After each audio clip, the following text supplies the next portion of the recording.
What's up? We are live back here chatting today about life and marketing.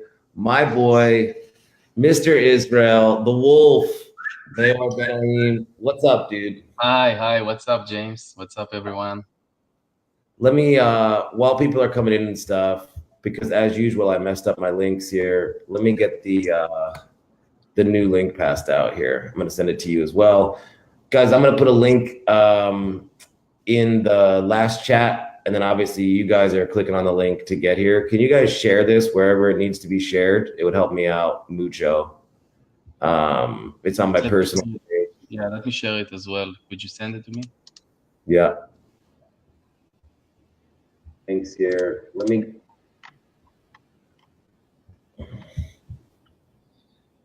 just share that.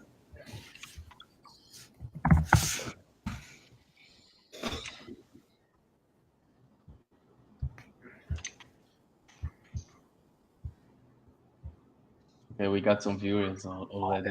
Okay, Sid, what's up? Chad, what's up? More all day, every day. ACMW, what up?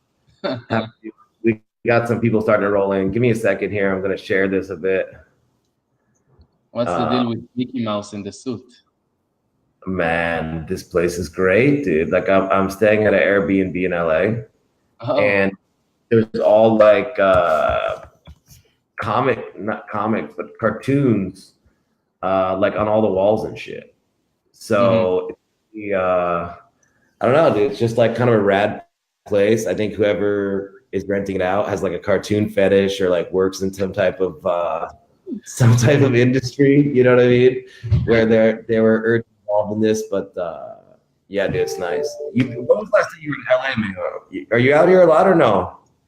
Are you what? Eitan, are you out in LA much? Oh, I was in LA just before we went to Vegas, before I actually met you at the GeekOut event in Vegas, which was crazy. But we had like a crazy emergency landing, as you know, and it was a crazy situation where we actually met. Tell this story. Can you tell the story about the heart attack and all of this type of shit, please? So it was a stroke, I believe, or a heart attack. I don't know, but someone actually got like a stroke or almost got a stroke inside the plane. So I don't know, for whatever reason, they decided that although we got like the what do you want to say? No, I'm just listening. No, I'm just listening. Okay, it's like you want to say something. Okay, so basically this guy he didn't feel good, so it was like half an hour after we left Tel Aviv. So I don't know why they didn't come back, but we were supposed to land in LA, and they decided we were going to have a like emergency landing in Montreal. And by the time that we got to Montreal, they decided to change it because it was New Year's Day. So they decided to land in Toronto, and by that time, the doctor that was on the plane didn't feel good as well. I don't know what happened to him, so they actually evacuated both of them. And the crazy thing is that we had, like, me and Eden, which some of you already know, like that's my friend and partner who's coming with me to all the events and shit. So he's like sitting next to me at the airplane, and we had like this old lady driving us crazy at the plane and everything.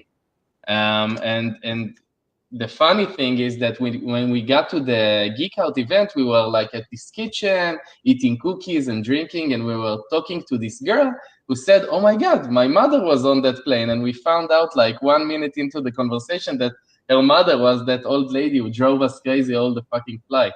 So basically we had to stay like 28 or 26 hours inside the plane, which was like, wow, more than enough for me to get me like super pissed. You were in the plane total of 28 hours? Total of 28 hours. And when we got to Toronto, it was New Year's Day. There was no manpower to even get the luggage out of the plane.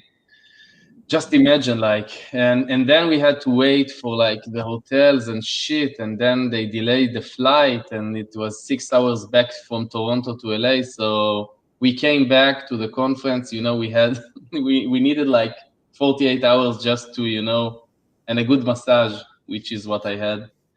Massage is everything.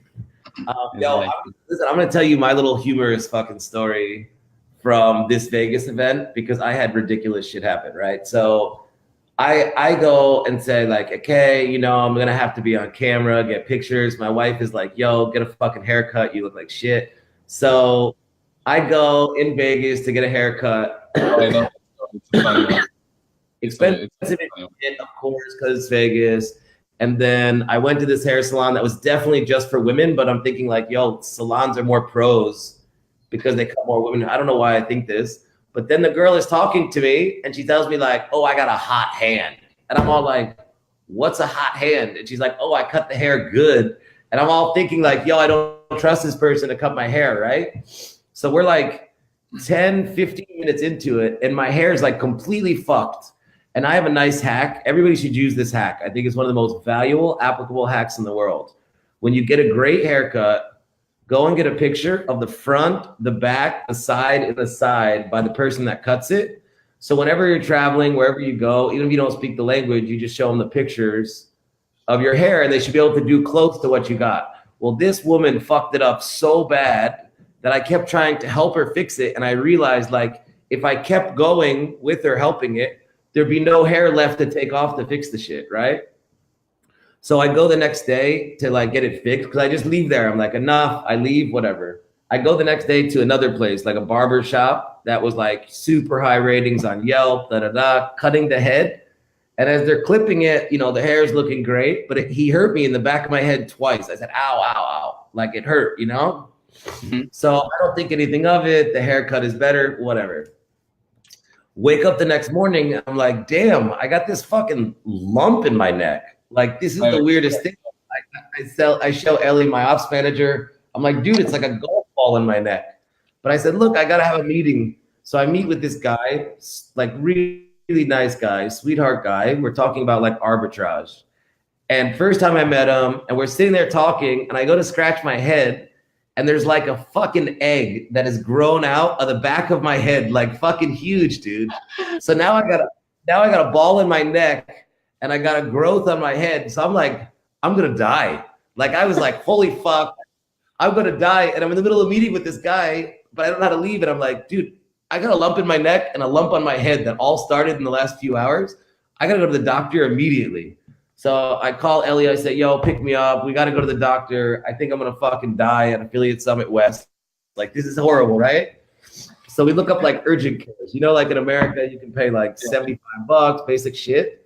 Dude, I go to an urgent care. We pull up and it's like a small sign for urgent care and then a big sign for that fucking IV therapy shit. It was basically an IV therapy clinic. There was no real medicine going on there. So I'm already like having a panic attack. I'm gonna croak.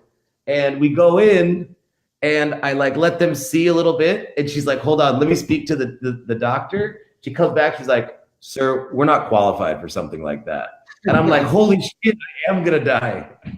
Dude, I get to the next urgent care and the doctor looks at my head, this and that. And he's like, yep, you got a staph infection. Here's some pills, you're okay. And I was like, I was so anticlimactically. Yeah, I remember when I saw it just before you went to the clinics, or maybe it was like after. I don't even remember. Yeah, I saw it. Like you told me that story, and I actually saw the limp or whatever it's called, and I was like, dude, that's nothing that was caused by a haircut. You know, it's something. Dude. That's what I thought. Actually, the venue was one of the sickest venues I've seen. Like, it was crazy. Even for winter time, like the water was like, there were like waterfalls and like several different pools and like a poker table and like the place was crazy. Dude, the event itself was crazy. Like, I know you were there for RO High, the first night, kind of the networking thing, but this event was like, I haven't had another event like this. And I'm starting to realize like the people that come out for my thing or the people that vibe our brand, it's like they're not only smart, good marketers, but so far the audience is also really cool. Like the people are cool, people are friendly. We've got someone that was there on Aton. We ended up with everybody, since you're like all in the same house, and I think a lot of guys had just finished Q4.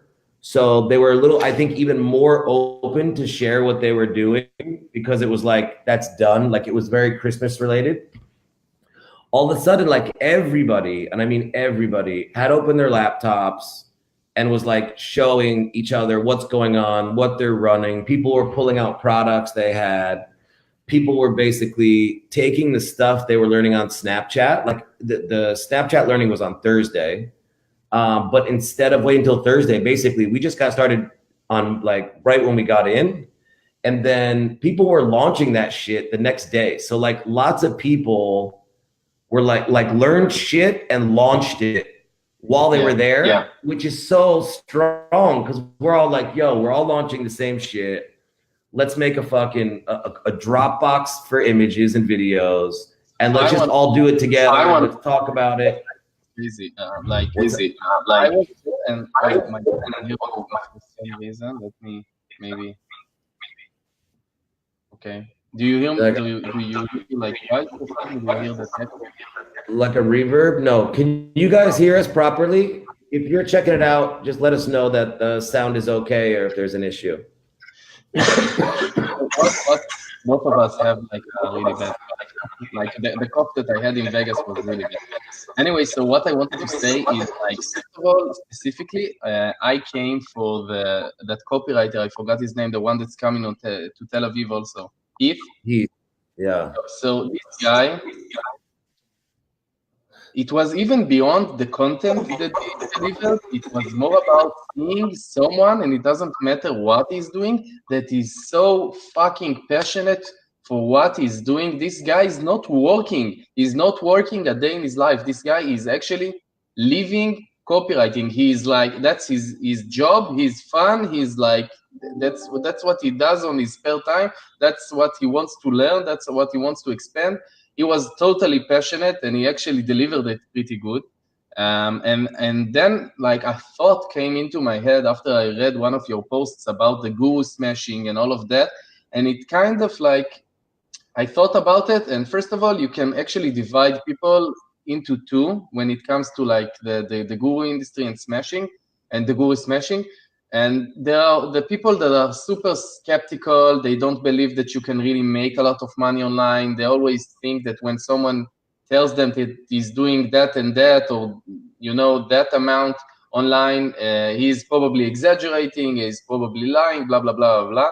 And those people, most of them, 99% of the time, and I'm only saying 99, not because I even heard or experienced someone who grew from that situation, they stay in their own place, you know, they never grow, they never generate anything, they never create any like big business, they never have like a big team. And the other guys who are open to it, they are even, some of them are very smart. They're even saying, okay, you know what? So maybe 1 out of 4, 1 out of like even 2, I'm going to learn what I already know. It's going to be a complete scam, maybe, but I am going to try. I am going to jump inside the water and test it. And then I thought specifically about GeekOut, and what's crazy about GeekOut is, dude, there is completely no ego. Everyone is approachable. Everyone is completely open. There is no situation where someone is hiding anything, you know. Everyone is completely open to show you what they're doing, to talk about real numbers. It's no bluff, and I'm not just saying it to promote GeekOut. I wasn't a part of like GeekOut. Like I came just because I'm your friend and I wanted to hear some talks.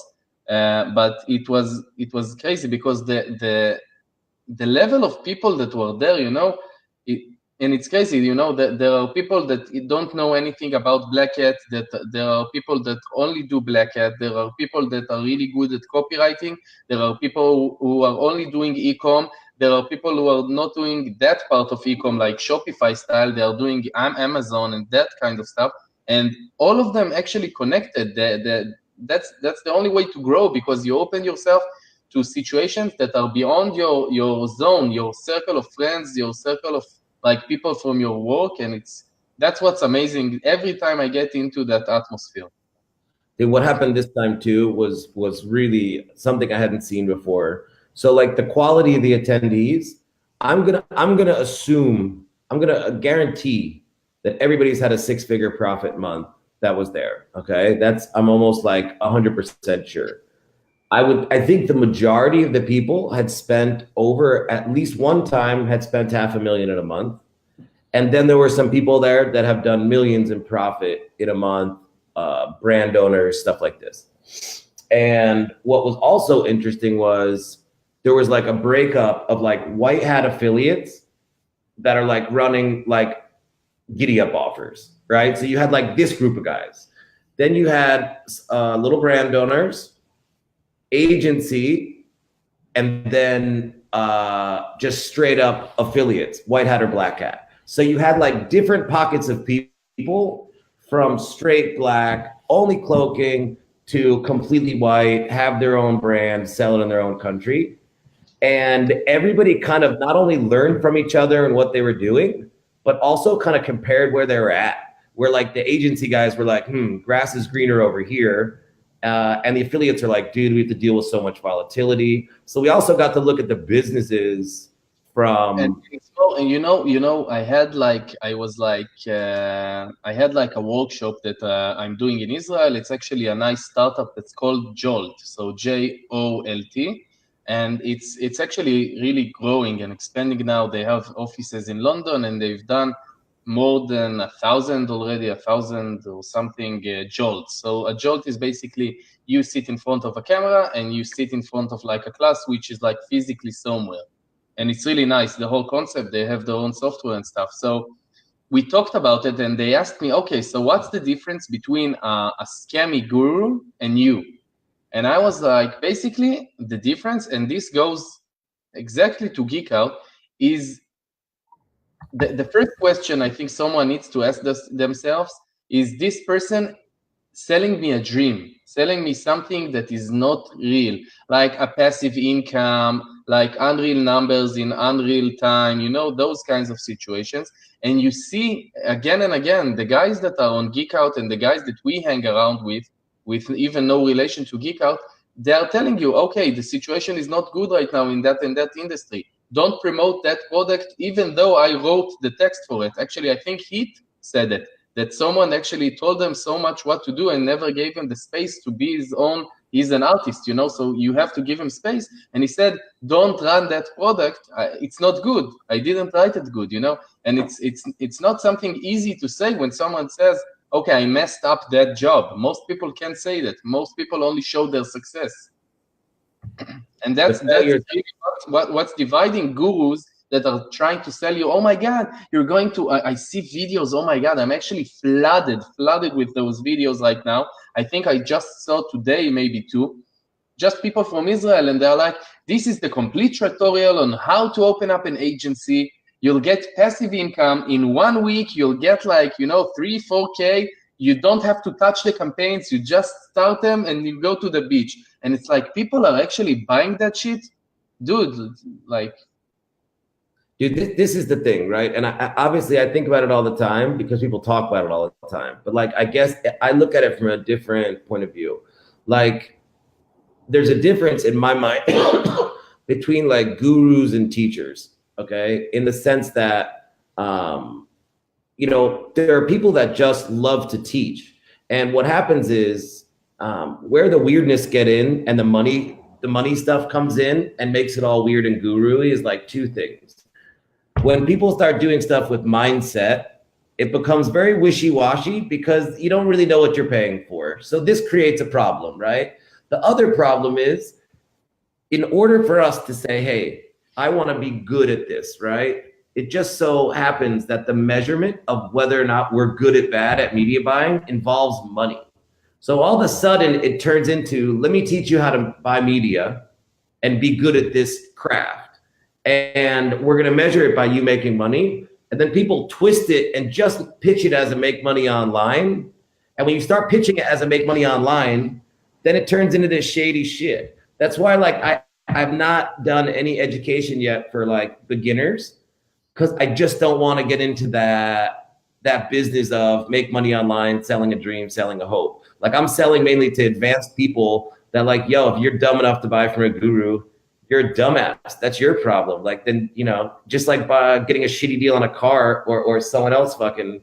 But you know what's the problem? a lot of people that got burned by gurus, which is most of the people, because look at it as a funnel. Most people don't know shit, and they wanna know. They see this guy driving this, and they see this guy living there, and they wanna do it. So most people got burned at one time or another by gurus, and the people that we're teaching are at least like amateur level, and most of them are already experienced. Most of them had their 7-figure year, and we're trying to at least keep it up or like learn new shit to expand. So how do you actually approach a person that is telling you, oh my God, you know what? It's another scammy shit. It's like if you have like one girl who cheated on you, second girl cheated on you, and you have like 5 like girls, like one after the other that are cheating on you. How do you convince that yourself that 6th girl is for real, Dude, this is why I believe I got a potential edge in the long-term play on the education thing, is the fact that people are starting to understand that Geek Out and my brand means good quality. So it's kind of the thing that, a lot of these gurus, they pump out 1 course, maybe 2 courses, but me like trying to establish a long-term brand saying, hey, I'm just going to keep bringing you new content that's quality. Like Matt Smith, the Snapchat guy, he's going to be coming out with a course. Actually, if any of you guys are interested in knowing about the pre-launch on the Matt Smith Snapchat course, go ahead and just tell me in the comments so I can make a note to hit you guys up. I think we're going to do like a cheaper pre-launch or something. It will be very, very soon. When I saw this, right, and I saw what he was doing, I actually approached him. I saw him post something. And because I'm always looking for new information, obviously for myself, because I want to find like some quick affiliate money. I haven't had like quick affiliate early traffic source money in a while. So I was like, hey, what are you doing over there? It looks like things are going pretty good. Pretty cheap clicks. And then when I checked him out and said like, okay, he told me he was doing real shit. I saw it. And then it's like, I literally went to see him in fucking San Diego in an RV park and sat with him for like a day, showing me his shit, showing me the first campaigns he launched, showing me what went well, showing me what worst, so that when I say like, yo, he's going to speak on behalf of Geek Out brand with his course, the shit is going to be high quality and I'm not going to look like a dipshit and people are going to get everything that they need, because especially in the online marketplace, if you give like a bad customer experience or someone thinks that you fucked them financially on their purchase, like they didn't get the value, they have such a loud mouthpiece. You just can't afford to every quality. person that leaves the room and he doesn't believe that he got what he at least expected somewhat from the talks, you can't allow that. So that's that alone is the reason why you should give like really big. You have to over deliver. They're not getting something in their hand. When you sell something that they can keep in their hand, it's so much easier to show value. But if it's something that's not tangible, it even requires their effort, it makes it even different. So fuck the event. That were in Barcelona, and they came all the way, even from Europe, they came to Vegas, which is crazy. So if it was shitty in Barcelona, and it's a different type of event in Vegas, in Barcelona, and if it was shitty, no one would come, and people still listen. came. You want to know how good the quality of this shit is? I'll tell you straight up. We've done 5 events in 8 months, right? We have people that have come to every event. We have people that have come to every event since the first one. We have a few different people that have given us like over 30 grand in events and are like, please, more, make sure I can go to all of them. I mean, these are business owners that already have a lot of money that wanted to buy the access and go to every single thing and meet everything, and they take advantage of it. They make deals and relationships out of it. Like there's so many people that have come to these events that are now doing deals later. You know what changed? I think like 3 or 4 years ago, at least for me, the main deal was like the summit, the conference. That's where you met all the people. And now it's more about the side events. It's more about the meetups. It's more about the that's where you get like, that's when you meet those affiliates, that's when you make those connections. The summit is just like the reason why everyone's gathering in that same place. And that's how the industry, the conference industry changed in that matter. It wasn't as much like that. Maybe because I expanded my friends circle and stuff from the industry, then it changed. But James, I want to talk about my GeekOut shit. I'm getting a lot of stuff. Before we even get into your GeekOut shit, let's just talk about you. What are you making money on? Listen, how much money did you make you for? How much money you make in December? Talk to me. I don't even know, like, to tell you straight from like the hip, and I don't want to say numbers just because I don't want to look like I'm not really talking the truth. But basically, I'm trying to keep whatever we did. So of course, because it was Q4, we killed it with ecom, and that was our focus. But I've been doing, like, I don't even think you know. Oh, I think we talked about it. So right from early on December, when I was even in Bangkok, I started like looking at how I can take my connections and really put as much value as I can into like a business. And I did what I do all the time. I actually start to write down every type of business, every type of opportunity I hear people are doing. I hear people are making money either from Israel or all over the world. And then I found out that the best way currently to do it is if I opened up a network, basically. So I actually launched it a couple of days ago. We only did internal traffic, but now we're accepting affiliates. The name of the network is called Trapo. I'm still working on the logo. I'm still working on everything, but I'm already getting some traction and traffic, which is crazy. Spell it? TRAPPO.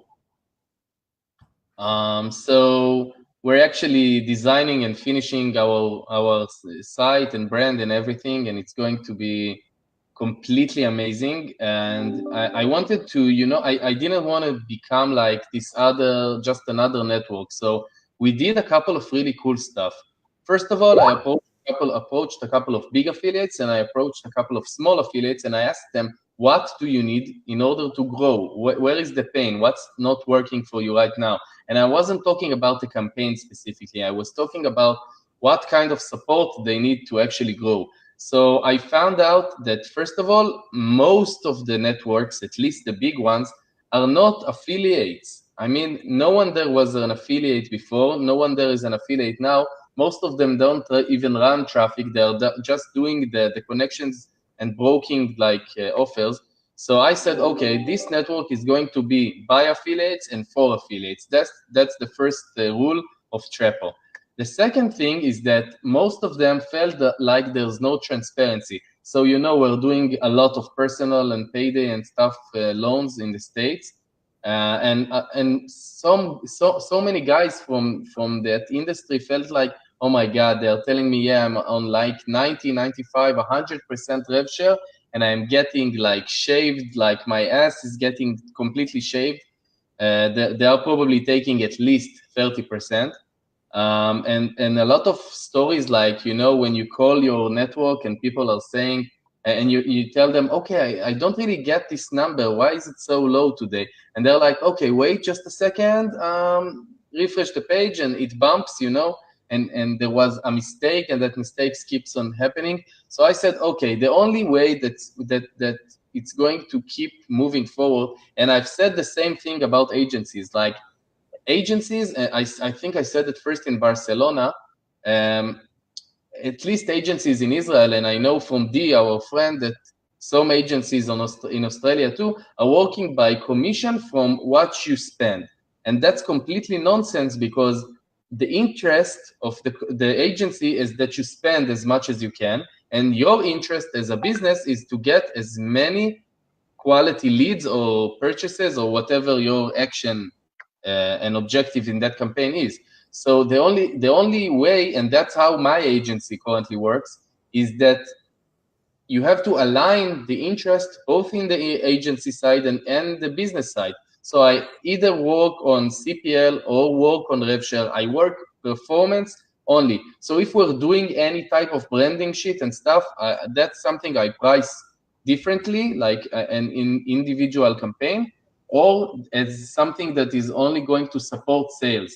So basically, that's what I did with Trapo. I created this transparency system where we had to code it for like a couple of weeks, and it works amazingly. So for example, if you're running a campaign in crypto, you would get to see exactly the brokers that the leads are being sent to, maybe not the names, but you get to see the conversion rate, you get to see the number of leads each one got.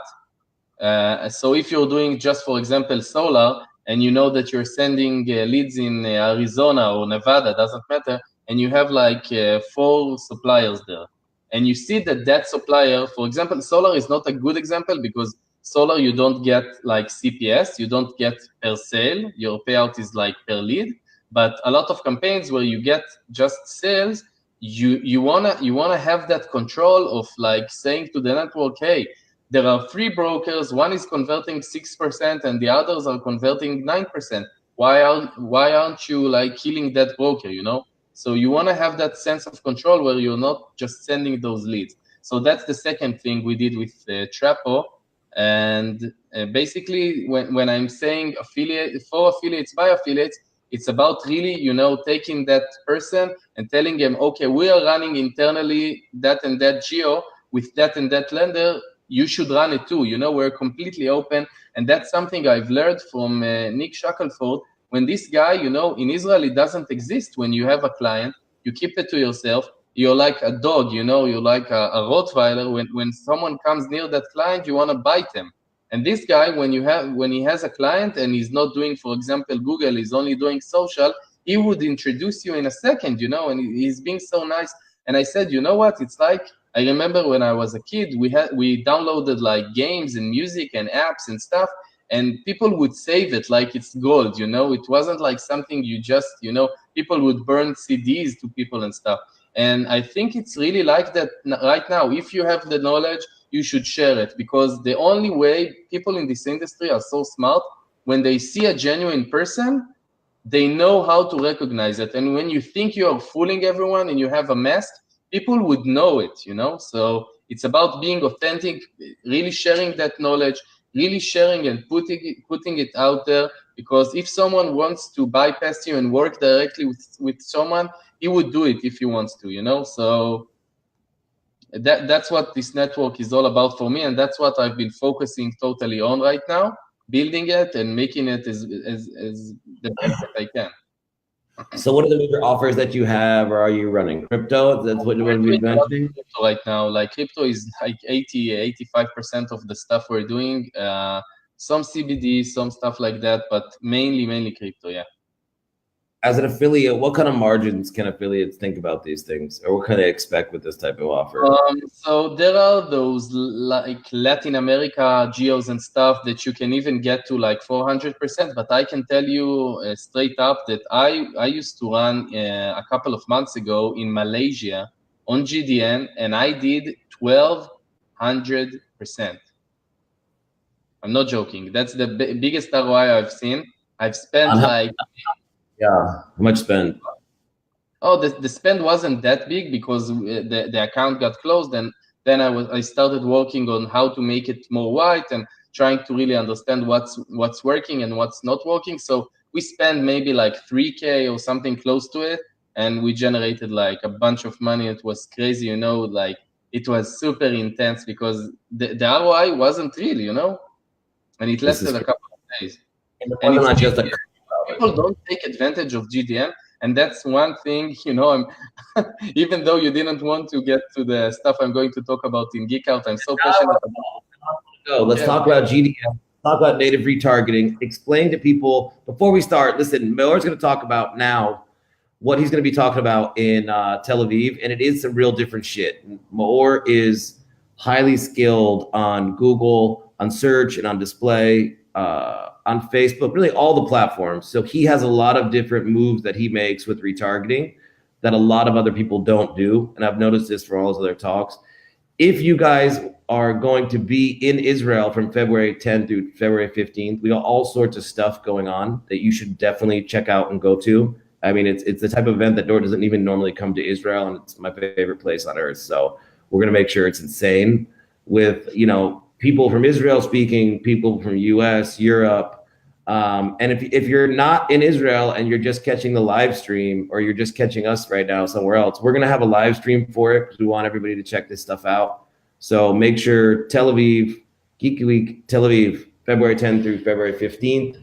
Don't fuck it up. Make sure to attend. Maor, what are you going to teach us on that day? So basically, I went Team Bird style on this one. And when I'm saying I went Team Bird, is like I'm revealing some stuff that I think that you can say that I actually sort of created those specific methods, at least for me, because I wasn't taught by anyone those specific methods.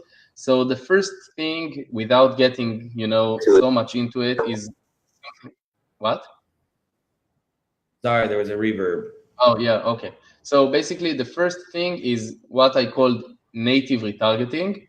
And we're going to talk all the way from how to do it inside Facebook, how to do it inside Google. This is a method that I'm using for, first of all, 90% at least, I'm not joking, from my agency clients. Everyone that I'm selling leads to, I'm using it because that raises the bar. The leads quality is so crazy. Like when a lot of, like, I'm running like a campaign for hair removal, like a very large campaign in Israel, 6 figures every month, and they cleaned like I think 50% of their affiliates, and they kept me. And the CEO actually sent me an email not that long ago that my lead quality is so amazing. They actually, when they calculated the end of December, they told me, okay, listen, you took out an invoice, add another 50% to that invoice because your lead quality was so amazing. They actually gave me a bonus without even like me asking, which was crazy and was amazing. So that's the first method. Why is it called native retargeting? It makes it sound like it uses basically it's called that because you get to really hide your real purpose. I mean, you don't really sell directly. So what I always give is like an example is like a mattress example. So if you're selling mattresses, you're selling a specific mattress, you have your brands, the page is there, the Facebook page is branded, and everything is there. And when people come in later, what you use for retargeting, basically you would open up a different page, and that page would have like a different name, a white label brand. So I'm going to cover everything from end to end. First, what is native retargeting? I'm going to explain really deep. Second, how to do it inside Facebook. Third, how to do it on Google. That's the 3 main parts. But I'm going to cover how to really segment people inside remarketing, how to exclude people in order to lower your campaign costs by even 30%. That's something related to native retargeting, but you can even do it without that. If you're doing just plain remarketing and you know how to segment your audience and you know how to exclude certain people, you also know how to lower your costs for that audience, because a lot of people run retargeting or remarketing campaigns and they work at the beginning, but then when the amount of audience grows, the CPL starts growing and they don't really understand why. So you need to really understand how to segment the audience inside by traffic sources, by time spent on site and stuff like that. So that's something I'm going to go over. And I haven't really talked about search remarketing, which is crazy. Search native remarketing, actually. So crazy. I'm going. What? I love the way you say crazy, which is crazy. Crazy. So I'm going to cover all of my methods, and I have examples, so you get like really practical ideas on how to use YouTube for it, how to use like an aggregation, a top 5, top 10 sites, how to use people's like testimonials for it. I'm using it for my own business, Boost, right now, because I realized how the funnel is completely different right now. People need to read reviews inside Google. People need to watch testimonials. So that actually raised us from 12% conversion rate from lead to a subscription to almost 20% average, which is crazy, at least at the last like 300 leads, which is not that small of an amount. So that's the first topic that I'm going to cover. And the second one I forgot. Wait. Okay. First and second. You went from native retargeting. You covered first and second. Native retargeting, and then search retargeting was the. No, that's not the second one. Wait, let me get. I'm so lucky that I have everything right here. I almost forgot. It's so crazy. Oh my God, I can't even. Oh, the second one is GDN. We talked about it and we forgot. So it was like. So the second part is GDN, and it's not about retargeting at all. It's about how to use that prospecting, that cold traffic, to generate sales. So I've been testing it with leads campaign, e-com campaigns, and just plain CPA campaigns, and I'm killing it. That's how I did the 1200% ROI with crypto. And I'm going to cover all of my secret methods on how to actually target, how to build the right structure, to use observation audiences in order to scale, how to use remarketing as a way to expand with automation tools inside GDN and use that cold traffic that is similar. So we're going to cover at least 5 or 6 tips regarding GDN, and I'm going to show you exactly how I'm doing it, how I'm starting the campaigns, what my bids are, how am I using settings, how am I dividing and segmenting that campaign. So there are going to be 2 big topics, but they are super practical because they give idea on how to go inside every campaign when you go back home and actually raise it to another level, scale it up without touching whatever you do. And GDN is amazing. You know why I love GDN so much? Because it's not like Facebook or search. Search is like super squeezed. You only got 3, 4, 5 spots on top, you know, and people are trying to bid out each other. GDN is like an ocean of traffic. People, it feels always to me like an uncharted territory, you know, and people are not taking that good of an advantage. And Google are really raising their technology right now. It's not as good as like the Facebook pixel that you can really just, you know, set it free and like let it like find people who would convert. But the automation tools inside Google really start to become pretty crazy. You know, there is one tool that I want to talk about, and I promised that I would shut my mouth after that. I'm sorry. I know I'm like talking right now, you know, and most people don't even know that I started talking on stage because of you. You're passionate about this shit, dude. This is what I love to do. I know it sounds completely geeky, but that's what I am. Like, put me in front of a new campaign to set up. That's what actually lights my eye. So I wanted to talk about something that a lot of people don't use, and I heard Danilo is killing it. If you know, Danilo is doing a lot of legal leads and stuff. He was in Bangkok when in last December in Affiliate World Asia, and it's called custom intent. So basically, custom intent helps you create an audience inside the display network that you can target by people searching. So you can search, for example, if we will take the mattresses example again, people who have searched for specific mattresses or mattress brands, or actually visited specific sites, and Google knows about them, Google would actually create an audience that you can actually track inside GDN. So it's like remarketing without having to place the pixel. So it's like you have great, like crazy advantage, and it works for a lot of campaigns. You know, you just target those people. So a lot of like industries and niches like mortgages in the US or legal, where a CPC could cost you anywhere between $300 to $700 just a click. You can target those people inside GDN and chase those people, and it's crazy. Listen, and it's crazy. It's crazy. Listen, this is definitely the key here, or the key phrase. It's crazy. The other definite thing in Tel Aviv or Israel is it's amazing. It's 2 adjectives: crazy or amazing. Let me open it up now. If you guys have any questions about specifically kind of this content, GDN, I mean, obviously anything for more, GDN, custom intent, search remarketing, a lot of these different things, let me know. Matt Smith asked, and I think you answered it, why did you decide to open a network and what type of offers do you host? If anybody else has any questions, hit us up.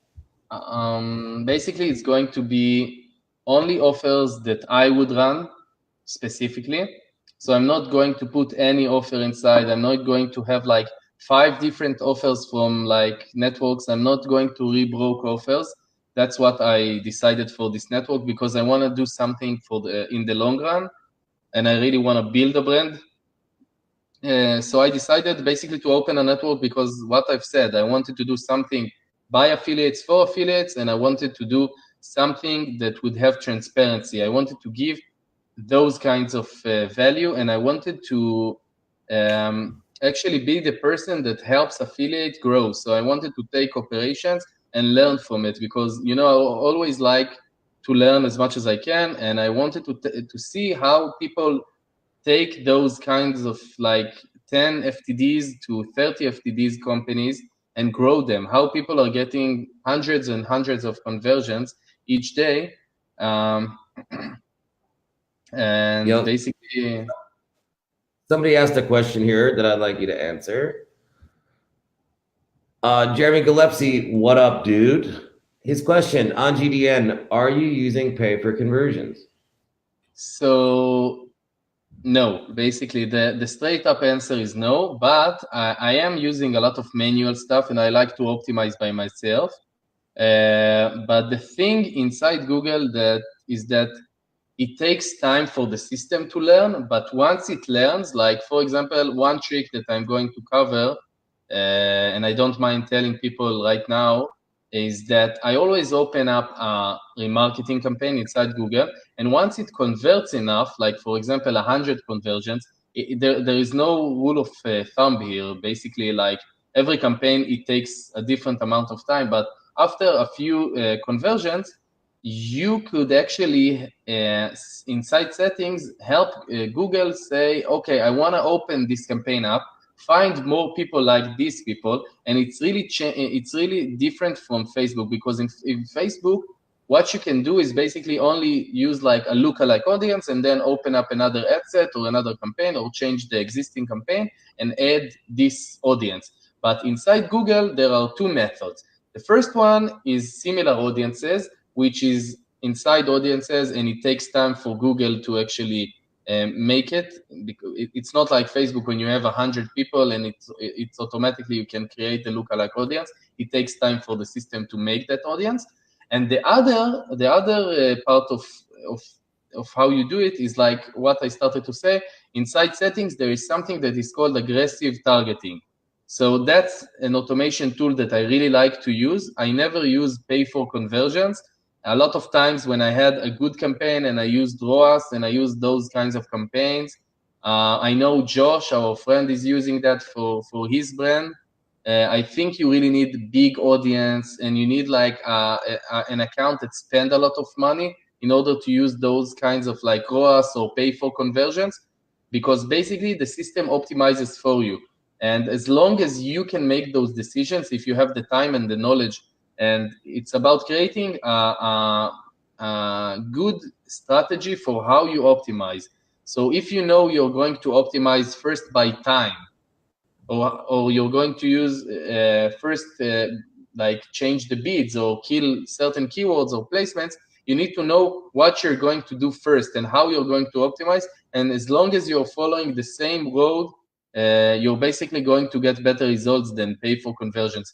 By the way, if Google had like the Facebook pixel algorithm, which is not cookie based, obviously it's profile based inside the Facebook, then I would maybe use pay for conversions. But because Google is so manual, and the pixel there is basically just for reporting, just to see where the conversion came from, I'm not using any automation because it doesn't give me anything. Do you think, like basically just to confirm what you said, that because of the user data, the Facebook pixel is just smarter than the Google pixel, or the actual algorithm functionality is stronger of Facebook, so therefore it's not as good to use for them to optimize for you? Could you repeat that? I'm not sure I got it. Okay, so and I'm just kind of rephrasing what I thought I just wanted to, or I heard you say, to be clear, right? So like the intelligence of the algorithm on Facebook because it has like the user data compared to the algorithm from Google that's based on their search history or their browser history. You think that basically the Facebook pixel is pretty much alive. So Facebook is taking advantage of when you use standard events like lead, add to cart, or those kinds of events. Facebook already know that they can approach people who are similar geographically and demographically to the people who already made a purchase. And if your objective and the event you are optimizing on is purchase, they would find more people like that. But because Google is mainly using that for analytical data, for reporting inside the system, it's not really alive. It's not searching broad. And it's good that it's not searching broad because the time and the money that it would take it to learn inside GDN would kill most of the advertisers inside Google. So until they come up with like this crazy technology and this crazy algorithm, you should manually do a lot of stuff inside Google. And the sad thing is that a lot of like Google reps would tell you, because that's what they learned, you know, change this campaign to CPA, you have a large campaign, you qualify to use this and that automation tool, pay for conversions, blah, blah, blah. And then when you switch it to that, it kills the campaign completely. And a lot of people told me, and I experienced that firsthand, that when you try and change it back, it never returns to the same performance that it was, and you know that from the solar industry. Maor, listen, dude, I love listening to you talk about this stuff. It's nice to see somebody so passionate about it on so many levels. First off, I want to thank you for coming on today. Second off, I want to thank you for speaking in Tel Aviv coming up here soon, man. Always speaking for us, you know, and for everybody, you know what I'm saying? Just sharing the knowledge, even in the midst of you just making a ton of money, which you don't want to talk about, but I know you're making a shit ton of money in December. I tried to get you to talk to me about it, but even in the middle of just cranking and making shit tons of money, you're still out there like helping people and showing them shit. And I think GDN's like really, like you said, it's an underutilized platform. So thank you for that. Everybody out there, thank you for checking us out today. Check us out in Tel Aviv via live stream or in person February 10 through 15. It will be ridiculous. Maor is amazing, and he's just one of the people that'll be teaching things. So we will see you guys soon. Thank you, Maor. Bye, guys. Later.